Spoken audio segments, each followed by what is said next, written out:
안녕하십니까. 역사 지정학 여행자 CR의 꿈입니다. 최근 2, 3년 사이에 실제로 일본에서 벌어졌던 몇 가지 일들을 말씀드리겠습니다. 첫째는 사쿠라다 요시타카라는 일본 정치인에 대한 것입니다. 사쿠라다 요시타카. 그는 아베 내각에서 도쿄올림픽 담당 장관을 맡았던 사람입니다. 도쿄올림픽 지원 업무를 전담하는 한시적인 장관직입니다. 근데 그는 또 하나의 직함을 갖고 있었습니다. 아베 정부의 사이버 보안 전략본부 부본부장도 겸하고 있었습니다. 그는 그에게 국회에서 어떤 의원이 질문을 했습니다. 당신은 스스로 컴퓨터를 이용하고 있습니까? 라고. 잠깐 머뭇거리던 그는 이내 이렇게 대답을 했습니다. 평생에 한 번도 컴퓨터 자판을 직접 두드려 본 적이 없습니다. 25살에 회사를 창업한 이후에 그런 일은 늘 비서나 직원들에게 맡겼었습니다. 그렇게 대답했습니다.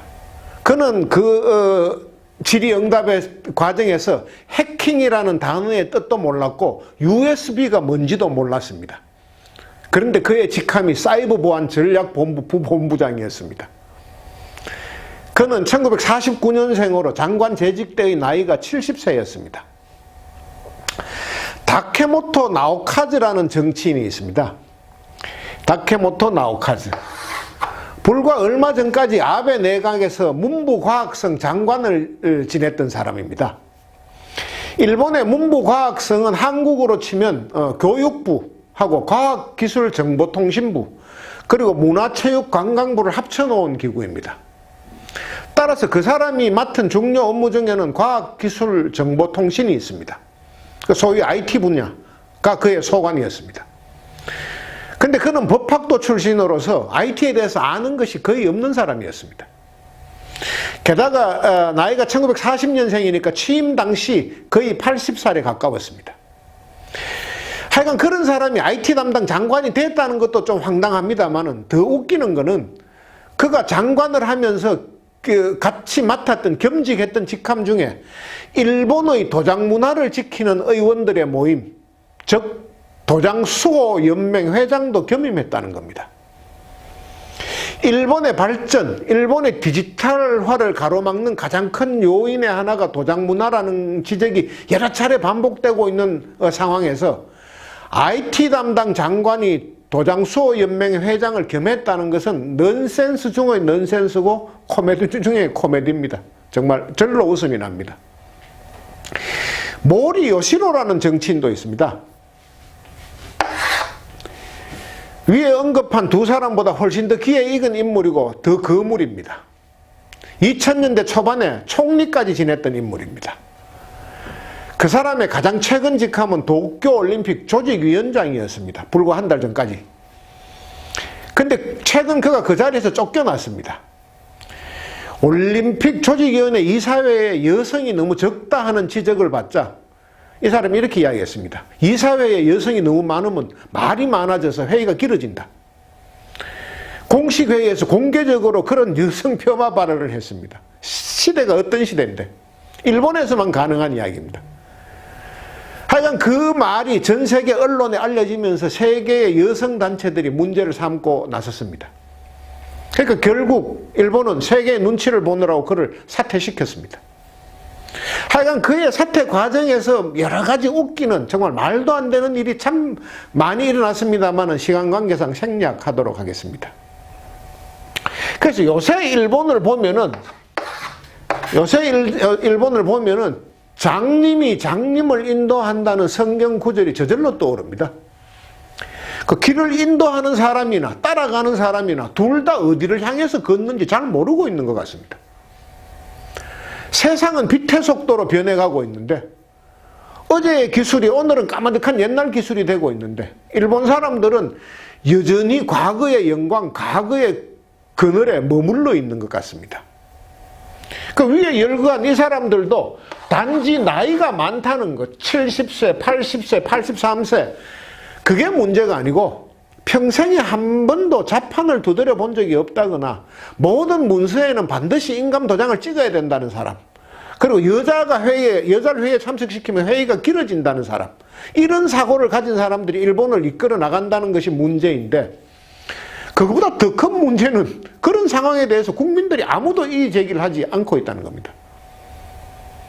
외국에서 문제를 삼으니까 문제가 된 거지, 모리 요시로 같은 경우는 일본 국내에서는 문제가 되지 않았습니다. 그 정권 교체도 하지 않고 인사 교체도 요구하지 않고 국민들은 가만히 있다는 겁니다. 참 우리로는 정말 다행스러운 상황입니다. 제발 이런 상태가 오래오래 가줬으면 좋겠습니다. 1982년에 왜 일본은 성공했는가라는 책을 썼었는데, 자신이 죽기 5년 전에 2000년에 일본은 왜 몰락하는가라는 책을 썼던 그 모리시마 미치오 교수, 바로 지난번 강의에서 이야기했던 사람입니다. 그 사람은 이제 일본이 몰락하는 원인에 대해서 결국은 잘못 주입된 화 사상 때문이라고 이야기했습니다. 화. 제가 이번 시리즈 강의를 할 때 누누이 이야기했죠. 그 잘못된 화 사상이 뭐냐? 옛날부터 내려온 그 일본인의 피해 녹아 있는 이 사상으로 인해서 정치는 정치인 집안이 하는 거라고 그냥 미뤄놓고, 일반인들은, 국민들은 정치에 대해서 무관심하고, 정치인들이 아무리 잘못된 결정을 하더라도 이의를 제기하면 화사상에 위배되는 거라고 생각하고 아무 이의를 제기하지 않고 그대로 따라가는 것. 그것이 이제 일본 몰락의 원인이다. 그 모리시마 미치오 교수는 그렇게 이야기를 했습니다. 그리고 그 미치오 교수는 또 이런 지적도 했습니다. 그 책에서 일본이 퇴보할수록, 몰락을 거듭할수록 정치인들은 한국과 중국을 이류 국가로 폄훼하고 일본의 과거의 영화를 되뇌이면서 맹목적인 애국주의를 부추긴다. 그런 극단적인 우경화 정책을 쓸 공산이 크다. 이렇게 예측했습니다. 그런데 그의 예언은 실제로 거의 다 맞아떨어졌습니다. 요시미 수냐 교수 이야기도 지난 시간에 했습니다. 그 교수가 썼던 헤이세이 일본의 잃어버린 30년이라는 책을 보면은 일본의 퇴보가 더 확실하게 눈에 띕니다. 그 일본 경제가 피크에 달했던 1989년, 그때 일본의 땅값이 얼마나 올랐는지, 일본 땅을 다 팔면은 미국 땅을 사고도 남는다는 소리가 나왔었습니다. 그때 미국의 상징인 엠파이어 스테이트 빌딩도 일본이 사들였습니다. 하여간 1989년 그때 세계 기업의 시가총액 순위를 보면은 50위권 안에 일본 기업이 무려 32개나 있었습니다. 그런데 2018년에는 어떻게 됐느냐? 30년 후에 시가총액 50위 기업 중에 일본 기업은 딱 하나 살아남았습니다. 도요타 자동차였습니다. 그것도 35위에 불과했습니다.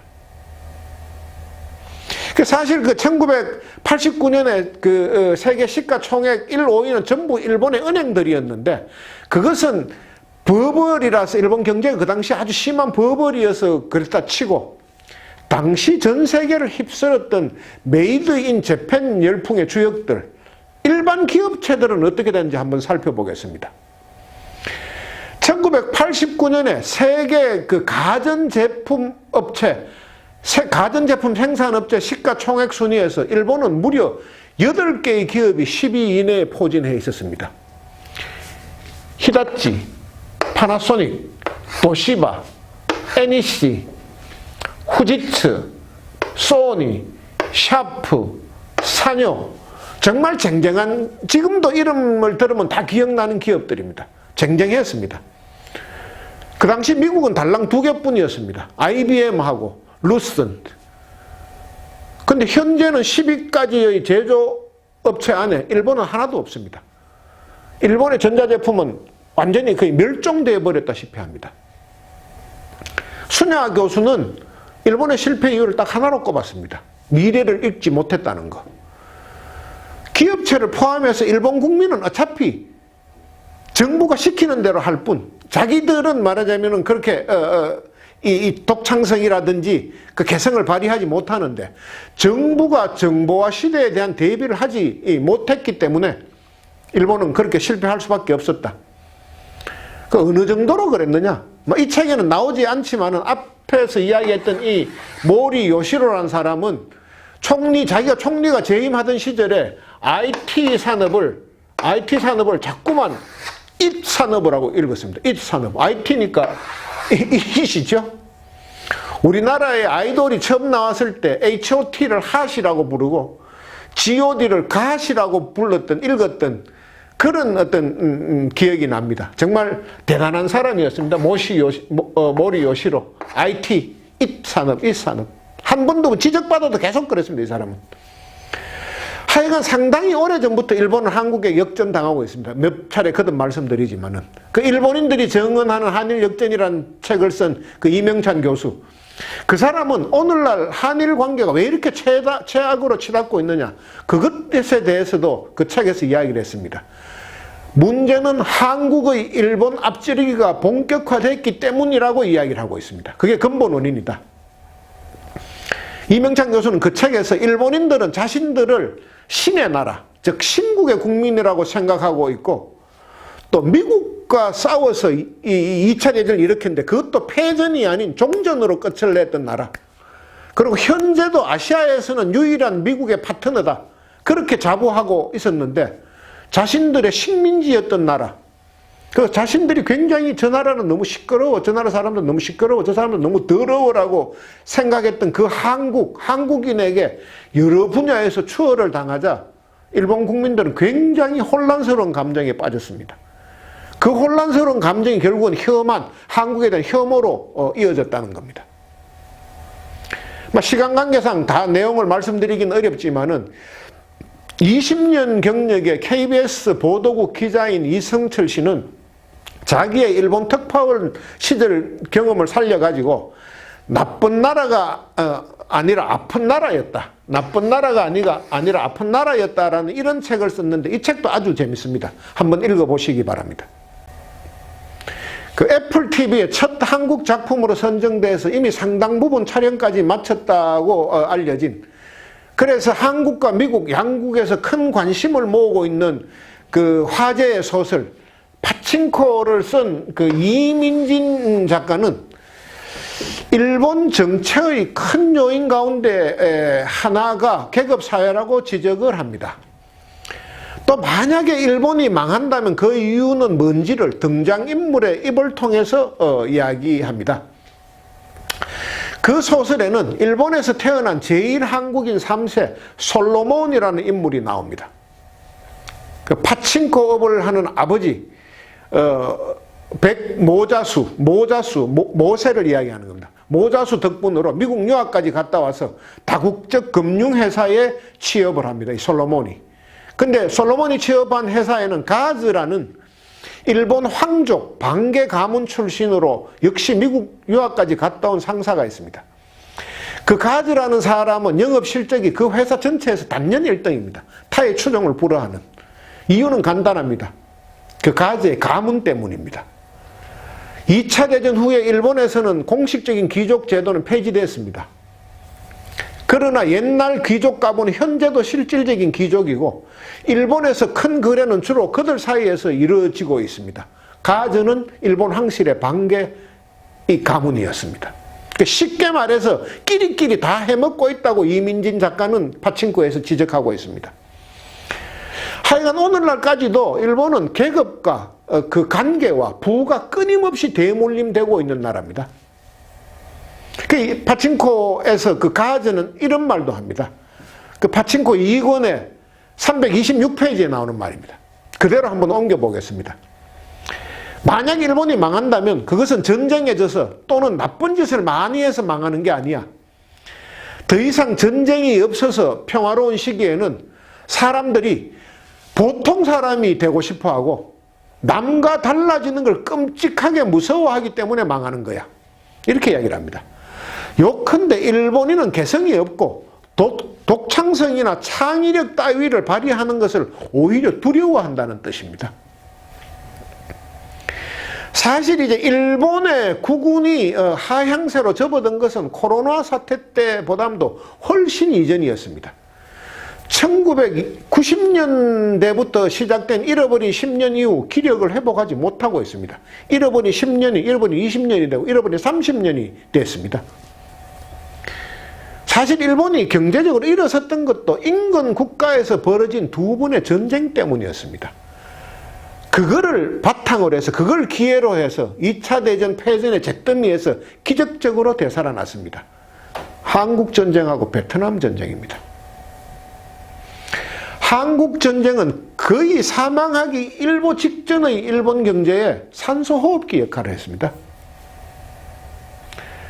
또 베트남전쟁은 최고급 보약하고 종합 비타민 구실을 했습니다. 아주 오랜 시간 동안. 일본은 미국의 핵 우산 아래에서 자신들은 국방 예산을 한 푼도 거의 쓰지도 않고 모든 돈을 경제개발에 다 투자를 했습니다. 그리고 한국전쟁과 베트남전쟁 기간 동안에 두 전쟁의 군수공장, 보급기지 역할을 하면서 아주 착실하게 성장의 기반을 다진 겁니다. 근데 이제는 그 모든 좋은 여건들이 다 없어져 버렸습니다. 그리고 그때 그 좋았던 것에 사로잡혀서 이제 다가오는 미래를 놓쳐버린 것입니다. 그래서 일본이 다시 한번 일어서겠다고 심기일전해서 회생의 점기로 삼겠다고 유치한 것이 도쿄 올림픽이었습니다. 일본은 과거에도 올림픽을 한번 했던 적이 있습니다. 1964년에. 그때 그 올림픽을 기점으로 삼아서 일본은 2차 대전 전범 국가라는 그 이미지를 싣고 세계 무대로 재진입을 신고했습니다. 그래서 21세기에도 일본이 다시 일어설 수 있다는 것을 만방에 알리기 위해서 올림픽 개최를 다시 유치했습니다. 그런데 이번에는 그것이 자신들의 망조를 세계에 알리는 신호탄이 되어버렸습니다. 하여간 이제 몇 달 후 올여름에 도쿄올림픽이 열릴 수 있을지는 현재로서는 미지수입니다. 그렇지만 만약에 열린다고 해봐야 무관중 경기가 되거나 해외 관광객이 거의 찾아오지 않는 그 비정상적인 적자 올림픽이 될 수밖에 없습니다. 그리고 일본은 이미 이제 올림픽을 지난 한 해 동안 연기했기 때문에 그 각종 경기시설, 다 지어놓은 경기시설을 빈 상태로 유지했어야 됐고 또 돈을 빌려서 경기장을 지었는데 그 금융비용은 계속 지불해야 했습니다. 그래서 이미 큰 손해를 봤습니다. 이미 조 단위의 손해를 봤습니다. 하여간 2000년 이후에 일본을 보면은 동일본 대지진만 해도 어마어마한 피해를 입었는데 그 후쿠시마 원전 사고도 나고 등등 이제 악재만 반복되고 있습니다. 반등의 기미가 거의 보이지 않고 있습니다. 자, 이제 포커스를 우리 쪽으로 한번 돌려보겠습니다. 그 일본은 이제 점점점 몰락해 가고 있는데 우리 쪽에서는 한사코 숭일 사상, 일본을 숭배하는 사상을 갖고 있는 사람들이 여전히 많이 있습니다. 일본 몰락과 관련해서 우리나라의 진짜 문제는 그 많은 사람들 가운데 일본의 태조와 몰락을 몹시 안타까워하고 그 사실을 인정하지 않으려는 부류의 사람들이 적지 않다는 겁니다. 그 일본의 조선 침탈이 시작된 1874년에 그 강화도 조약 이후에 일본의 편에 붙어서서 이익을 취해왔던 사람들, 뭐 그런 가문들, 그런 기업들 아직 많이 있습니다, 지금. 또 최근에 이제 터무니없는 논문을 발표해서 일본군 위안부, 2차 대전 때 일본군 위안부들은 일본의 민간 기업하고 말하자면 계약을 체결해서 스스로 자발적인 매춘부가 됐다. 그런 내용의 논문을 발표해서 아주 세계적인 조롱거리가 됐던 그 하버드 대학의 미시비시에서 돈을 대서 하버드 대학 교수를 시켰던 그 램지어처럼 또 한국에서 지난해에 큰 파장을 불러일으켰죠. 반일 종족주의라는 책을 공저했던 여러 사람들처럼 자기들 말로는 학문적인 자유라고 이름을 내걸고 연구의 정말 결과라고 이야기를 했지만 실제로는 일본 정부나 기업으로부터 오랜 기간 동안 각종 지원과 경제적 혜택을 받아온 일본 장학금을 받았던 그 곡학아세하는 사람들이죠. 곡학아세하는 사람들. 그런 사람들이 적지 않다는 사실입니다. 그리고 그런 사람들한테 물들어서 자기도 모르는 사이에 물들어서 그런 사람들이 이론과 주장을 무비판적으로 받아들이고 스스로 엽전이라고 비하하고 일본이 잘 되는 것은 잘난 나라가 잘 되는 거니까 당연하지만 한국이 잘 되는 것은 일시적인 현상이고 일본으로부터 혜택을 입었기 때문에 가능한 것이라고 생각하는 그 일본 숭배 사상, 숭일 사상에 거릇된 사고를 가진 사람들이 아직도 여전히 많다는 사실은 참으로 개탄스러운 일입니다. 그 사람들은 뭐 너나 할 것 없이 이제 믿고 싶은 것만 믿고 믿어왔던 것만 믿는 경향이 있습니다. 바뀌는 것, 변화하는 것을 거부하는 아주 특성이 있습니다. 그 변화된 현실을 인정하면 자신이 없어지는 것 같은 그런 기분 때문에 그렇다고 합니다. 그래서 일본은 항상 옳다. 한국은 일본을 따라갈 수 없다는 그 일본 숭배 사상도 그런 것 가운데 하나입니다. 엽전이 어떻게? 우리가 어떻게? 피식민지 조선 출신이 어떻게? 그런 생각이 뿌리 깊게 박혀 있습니다.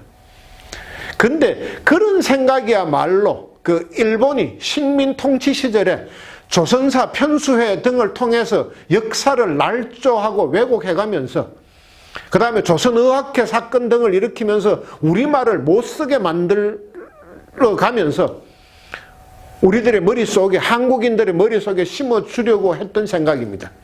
이제는 그런 생각에서 벗어나야 됩니다.